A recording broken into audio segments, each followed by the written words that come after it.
Awas ni adalah satu kamera yang diletakkan di antara 2 point. Belum lagi. Belum Belum lagi. Belum mula Itu point to point belum lagi. Okey, point to point belum. Yang sekarang ini yang masih dalam sistem kita ni masih adalah sistem awas, di mana kamera tertentu apabila kenderaan itu lalu kamera tu, kalau you laju, dia akan tangkap gambar kereta itu melebihi had laju dan boleh dikeluarkan saman. Lebih kurang juga macam AES. Lebih kurang. Okey. Ya. Apa satu sistem yang kita nak perkenalkan, sedang nak buat proof of concept sekarang ini, belum lagi pun nak buat proof of concept saja, iaitu kita nak buat point to point, iaitu antara dua jarak. Antara dua jarak tu, tengok kenderaan itu secara purata dia bawa berapa laju. Katakan dia punya purata tu melebihi had laju itu, dia kena saman lah. Dia kat situ ikut masa lah. Ikut masa. Contohnya kalau contoh lah YB kita bagi orang ramai senang fahamkan, contoh kita tak satu dekat Acro, satu lagi, dia berapa jarak 20 km Tak semestinya.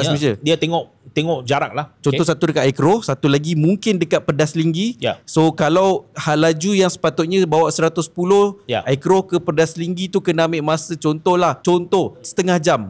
Tiba-tiba kereta tu lalu point sini dan keluar point sini 15 minit. 15 minit. Dah tentu dia akan bawa lebih, mungkin 130 ke atas. Betul. Jadi tu sistem tu. Jadi mungkin sistem ni akan membuatkan orang tak, kalau AES speed trap dia akan slow kat kawasan kamera tu je. Ini sepanjang-panjang tu susah nak lari tu. Alamak, itu yang tujuan dia. Berita buruk lah. Ya, itu bukan berita buruk. Kita nak, terutamanya kawasan-kawasan yang bahaya lah. Kita tak nak orang memecut di kawasan-kawasan yang terlalu bahaya dan selalu berlaku kemalangan. Kita nak merendahkan kadar kemalangan kita. Itu tujuan kita. So sekarang dah ada pilot project yang buat kita macam tu. sedang nak laksanakan proof of concept, tapi pemasangan tu belum siap lagi. Jadi kita akan ada 2 kawasan yang kita akan buat proof of concept. Tapi proof of concept ini tak boleh keluar saman lagi. Jangan bimbang. Okey. Kalau kita tangkap pun, kita tengok data saja. Betul tak orang speed macam ni dan berapa kenderaan yang selalu overspeed di kawasan tersebut. Jadi kita nak kumpul data sehinggalah kita betul-betul laksanakan, baru kita boleh saman. Meanwhile sekarang masih lagi pakai kamera speed trap macam AES punya konsep lah. Yes. Yang kamera awas itu memang dah sedang berjalan, memang sedang berlaku. Itu tak ada kesan. Sebab yang point to point ini dia akan pasang kamera baru, bukannya kamera sedia ada. Oh, yang tiang hitam sekarang